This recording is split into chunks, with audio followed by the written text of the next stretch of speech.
We're following several new developments this morning out of Russia. President Vladimir Putin just moments ago addressing law enforcement involved in this weekend's armed rebellion by the Wagner mercenary group, telling the troops that they, quote, stopped a civil war.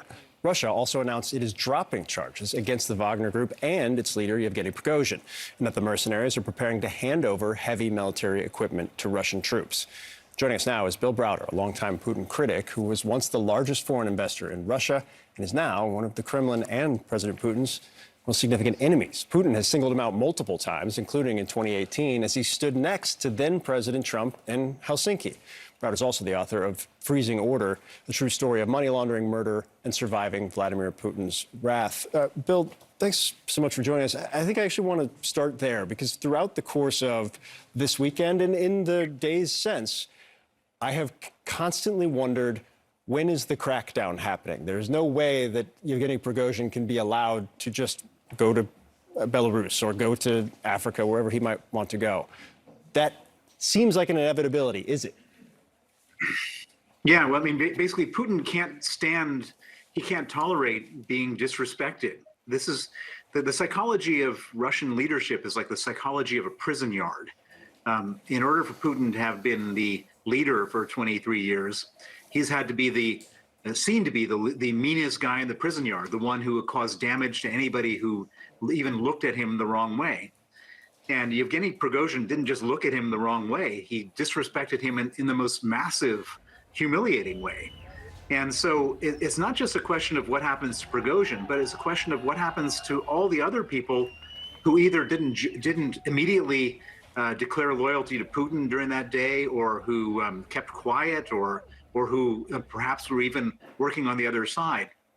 In my opinion, the only way that Putin can stay in power is for him to reassert his authority, and the only way he can do that is to become extremely aggressive, dangerous, and violent towards all sorts of people who he doesn't believe are loyal to him. And so I think there's going to be a huge sort of purge, crackdown, whatever you want to call it, of the elite, of the government, of the military, and of the oligarchs for Putin to reestablish his authority. What would challenge his power? I mean, obviously we saw Prigozhin, but we haven't seen any of the kind of inner circle or close advisors to President Putin side with Prigozhin or kind of speak out of turn to some degree at this point. Why would this be such a threat to his power if no one else is standing up right now? Well, because the only reason that Putin has been able to stay in power is that everyone's scared of him. And what this showed is that you can basically, a group of, I think it was 8,000 men, could drive along the highway and take over Rostov and a major military base, and then drive to the next town, Voronezh, and nobody stopped them. Nobody shot at them. Nobody said anything. In fact, the people took selfies with them and hugged them. And so if Putin can't exert his power by just existing, then all of a sudden other people are going to say, look, this is a very profitable job to have, to be the president of Russia. You know, you can get hundreds of billions of dollars if you do this job. There's a huge incentive for anybody to have a go at him. And if it looks like he's weak, they will have a go. And so it's the psychology of a prison yard there, where you know, unless he can be seen again as the scariest, most brutal guy, his days are numbered.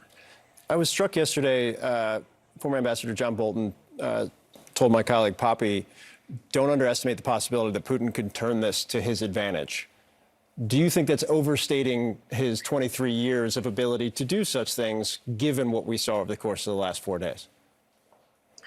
Well, what I know about Putin is that he's slow to react to things. Stuff happens, and then, you know, a day, a week, a month might even go by. But I guarantee you that Putin is now sitting there and saying, okay, how do we get control over the situation?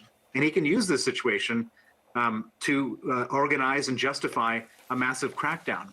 And it wouldn't be unusual. We saw the same thing with Erdogan in Turkey. There was a coup attempt made against him.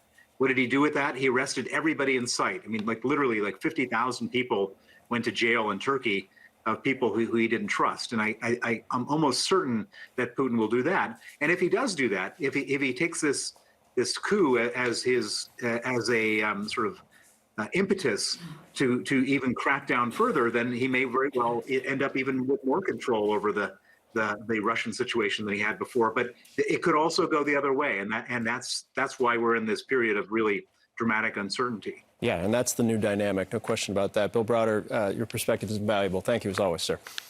Always.